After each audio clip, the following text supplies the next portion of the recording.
There are good leaders, and then there are great leaders. Often we wonder what separates the good ones from the great.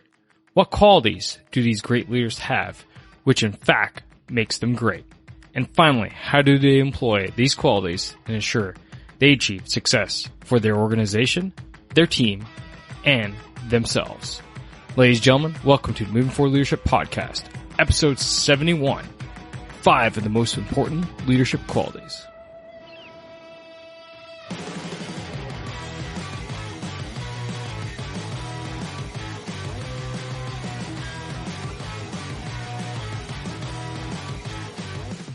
Welcome one, welcome all to the Moving Forward Leadership Podcast. It's your host and founder, Scott McCarthy. And I just wanted to take a moment and say thank you.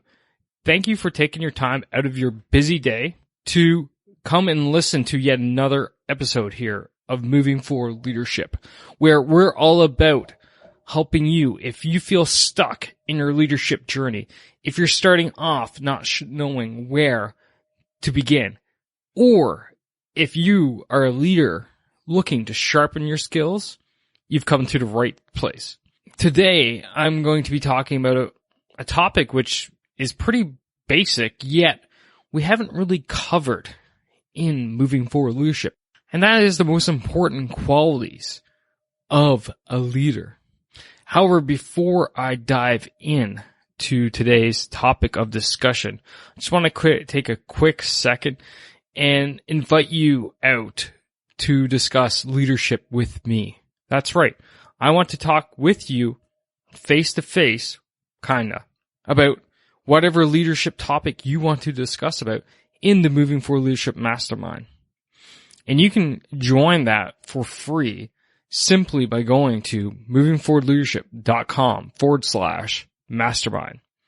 And there you're going to find myself and a boatload of the guests along with a high number of other listeners where you can interact. So, ladies and gentlemen, what are you waiting for? You have nothing to lose, everything to gain. And in fact, what you're going to get out of it is not only just the ability to discuss leadership with myself and everybody else in there, but you're going to get inside knowledge on what's coming down the pipe very soon within Moving Forward Leadership. And these folks are going to be the first ones to get access to something which I have brewing in the background. So that's my pitch. That's it. Let's talk about today's topic of discussion and qualities of leadership. And most importantly, the 5 most important qualities of me. And again, this is according to Scott McCarthy. Other people out there may have other ones. It's all about your point of reference. It's all about your experience. And it's all about your values as a leader. Not every single person will have the exact same 5 most important qualities. Not every single person will believe that the qualities that I'm going to talk about are more important than the qualities that they're going to talk about. Please take everything in the context, take my words, and apply them to your situation. Do they actually apply to you as a leader, your leadership style, your leadership values, your leadership goals? They may or may not, which is absolutely fine because we are all different. There is no single person that is the same, no leader that is the same, no person has the exact same qualities. So, without further ado, quality number 1, honesty. To me, this is one of the cornerstones of being a leader. If you're not honest and authentic, then people aren't going to believe what you say, what you talk about. If they don't believe what you say, how can they follow you? How can they trust you? If you're not honest with them, if you're not honest with yourself, you hold no integrity. And when you hold no integrity, you hold essentially no ability to influence others. And when you lose the ability to influence others, then you essentially lose the ability to lead others. Because leading and bossing are 2 different things. You can boss somebody all day long. You can go ahead and tell them what to do. And yeah, they'll begrudgingly do it. Why? Because you're their supervisor. You're their business owner. You're whatever to them, that you hold some kind of authoritative power over them. But they're not doing that job, that task, because they're inspired by you, because they believe in you. They're doing it for one sole reason, to not lose their job. They're not doing it because they think that you're the greatest mentor, greatest supervisor that they've ever had. No, they're not. They're doing it solely for a selfish reason, for themselves, and not for you.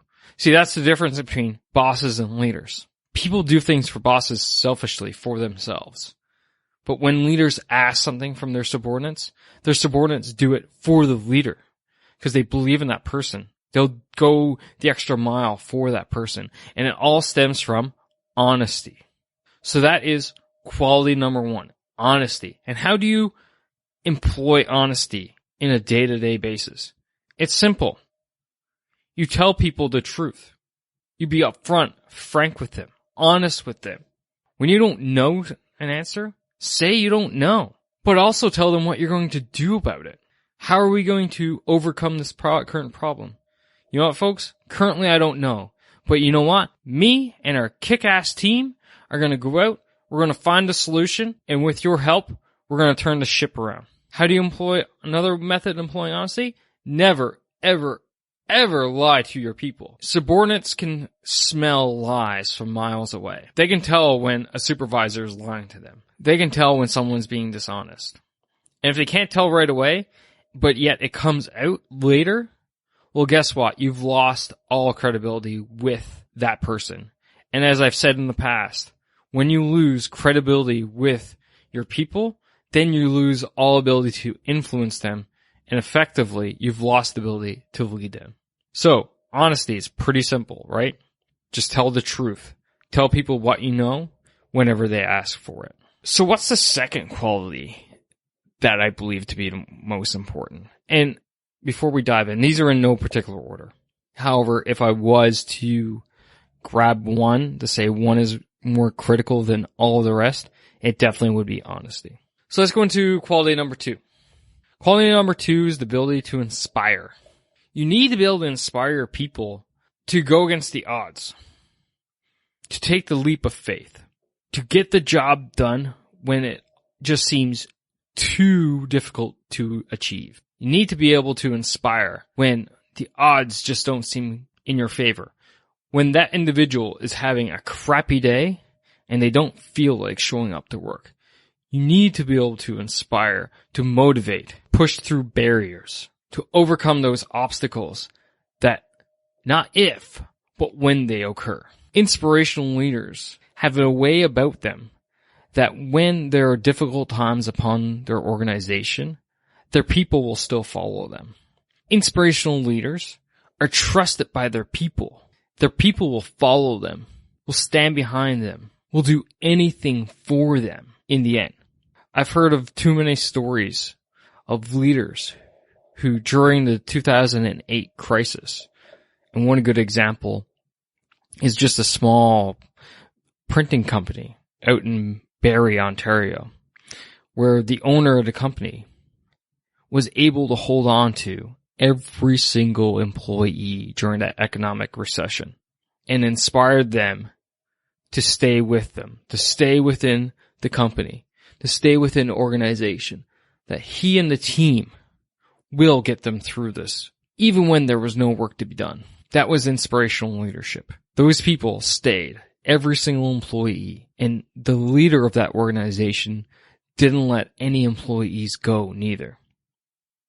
You see, the ability to inspire allowed for this small company to get through one of the greatest economic recessions since the Great Depression and continue not to survive, but thrive.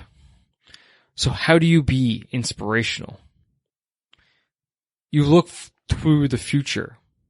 You see what the others cannot see, and you communicate that to them in a way that they understand, that they can relate to what you are saying.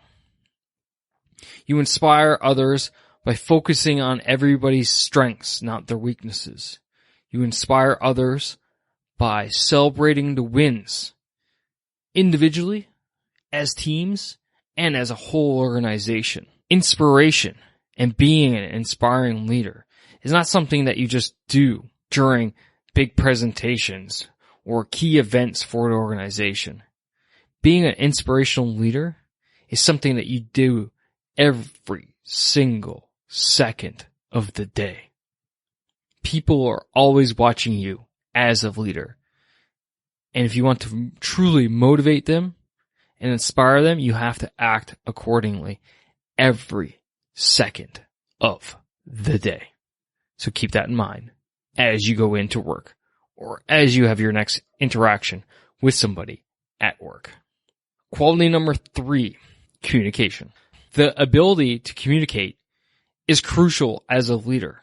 If you cannot communicate with your team, your subordinates, your entire organization, the stakeholders within your organization, then you have no ability to inspire.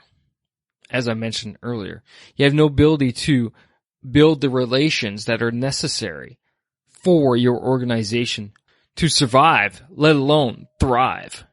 You see, communication is one of the most important things that a leader does on a daily basis.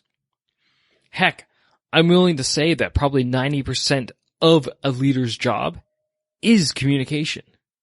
They have to have the ability to communicate that vision that they have in their mind to everybody else within the team. They have to have the ability to communicate those wins, those inspirational thoughts to the team to inspire them. They have to have the ability to communicate to their subordinates when things aren't going right and what needs to change to set the course in the right direction. You see, communication is absolutely crucial in any organization. But more importantly, leaders also have to be able to have the ability to foster communication, to enable their people to not just talk to the leader, but discuss amongst themselves. When the leader is able to gel a team together to the point where they don't need to foster the communication, the dialogue between teammates, between sections, between departments, then all of a sudden the leader's job gets significantly easier. Now they're being freed up to handle what they need to handle in the first place, which is that strategic level vision and execution. Communication is daily, every second occurrence, and not something that a leader needs to focus in on. However, at the same time, they need to ensure that communication occurs throughout an organization. So how do you communicate with an organization? How do you have that quality? Well, first you have to be a bit outgoing as a leader. You have to give that persona of being a bit friendly, approachable. People have to feel safe with you, that they can come and talk to you, that you're not just going to stare them down or yell at them or belittle or demean them in any way. You have to foster feeling that people are able, and more importantly, you are willing and wanting them to communicate with you. Second thing is you need to be the communication starter. You need to get out of your desk, away from your desk. You need to get out of your office. You need to go out and see your people. You need to walk your floors, through your office area, your shop floors, whatever you have as an organization. You need to get out there and see them and talk to them and show them that you are available for them. And the more that they see this, the more that they see you available for them, the more willing they will be to communicate with you. Secondly, you need to enable that communication across the different levels within your organization. Whether that if you lead a small team, to enable teammates to communicate with themselves and tell people that this is a priority, that this is a necessity. Or if you lead a larger department, enable the subsections to talk amongst themselves. You see, stovepiping is the number one killer of communication. So the more that you can interlock your different sections of an organization, the ability to communicate grows. The next quality of a leader is something crucial. It essentially makes or breaks an organization, and that is decision making. Decision making is the job of a leader. You're there effectively to give guidance, direction, and make decisions. Those decisions that come to you, you need to have the ability to make them. You cannot get sucked into analysis paralysis, i.e., continuously weighing the factors and analyzing a situation to the point where you can't make a decision. A bad decision is better than no decision. You see, even a bad decision will move your organization forward in a direction, but no decision will stall it. And as an organization stalls, its competition will overtake it. So you can't sit there and ponder. What you need to do as a leader is make the best decision with the information that you currently have and your ability to analyze and weigh the different factors. Now, that doesn't mean you don't do some analysis, that you don't necessarily ask for more information, that you don't listen to your staff. Yes, you have to do all those things. But what you can't afford is to get sucked into that analysis paralysis, as I discussed, that you just sit there. At some point, you have to make a decision. So, like I said, take in the information that you have available at that time and make the best decision that you can with said information. And if you need to adjust course along the way, then adjust course along the way. It's not a big deal. It's not a sign of bad leadership. And in fact, what I would say is it's a sign of good leadership when you do that, because you can see that you made an error. You're open to admitting that you did make an error because you know what? You didn't have the information that currently came available to you at that time. So adjust the course so that you don't continually go in the wrong direction and continue moving forward. Those people who say that would be a mistake are bosses. And our job here at Moving Forward Leadership is to get rid of those bosses, to develop leaders. And leaders adjust on the fly as required. The final quality of a great leader is delegation. And if you've been listening to me for some time now, this should come as no surprise. Delegation is one of the most powerful qualities a leader can have for so many reasons. The ability to delegate enables your organization to make decisions faster. The ability for your organization to adjust quicker. The ability for your organization to continue moving forward when you're not even there. You see, delegation enables the organization as a whole to operate. When leaders don't delegate, the organization stalls because all the decisions get made by only one person. And when only one person makes a decision, that's called a bottleneck. And bottleneck stalls processes. The bottleneck stalls organizations. Bottlenecks in military operations lead to catastrophic failure. And that's exactly what will happen if you are a bottleneck within your organization. There are so many other benefits to delegation that I could and have done episodes on the topic. I refer to delegation as a leadership force multiplier. Essentially, what that means is that delegation enables you to multiply yourself by the number of people that have delegated authority from you. Delegation enables your organization to continually operate without your need of decisions or interference or being informed, etc. Delegation enables you to develop more leaders within your organization so that they think like you, they operate like you, they take decisions like you, and ultimately become a bit of you. Delegation is one of the most powerful tools you can have in your leadership toolbox. So how can you delegate from a practical standpoint? It's simple.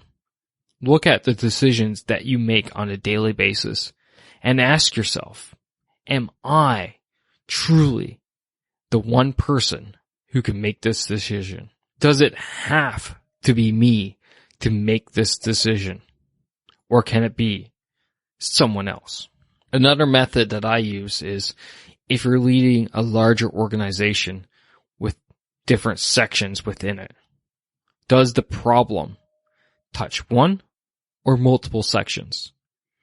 You see, if it only touches one section, to me, that is that section lead's responsibility, their problem, not yours. But when it touches multiple sections, that's when you need to start worrying about it. That's when you need to make the decision. That's when you need to weigh the different factors because there are multiple sub-organizations impacted by this situation. So to wrap up and to summarize, the 5 most important qualities to a leader, according to Scott McCarthy from Moving Forward Leadership. 1, honesty. 2, the ability to inspire. 3, communication. 4, decision making. And finally, 5, delegation. These qualities, to me, are what separates the good from the great. Those leaders that you wish you were like. Those leaders that inspire you on a daily basis, to me, hold these 5 qualities. So that's all I have for you today, ladies and gentlemen. Thank you again for listening. Thank you for your continued support. I'm here for you to basically give you everything I've learned in the past 20 odd years of leadership experience that I've amassed in my relatively young life. And I'm still learning on a daily basis. And you know what? As I learn, I will be sure to pass it on to you who are learning as well to make it easier for you. So if this resonates with you, if you find this helpful anyway, then do me a favor and keep in mind R squared, S squared. Rate and review the show so that others can find us here at Moving Forward Leadership, so that I can help more people in their leadership journey.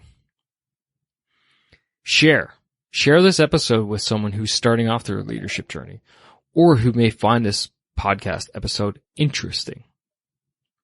And then finally, if you're not already, be sure to subscribe to the show at movingforwardleadership.com/subscribe so that you don't ever miss another episode. And until next time, keep pushing, keep trying, keep moving forward. Take care now.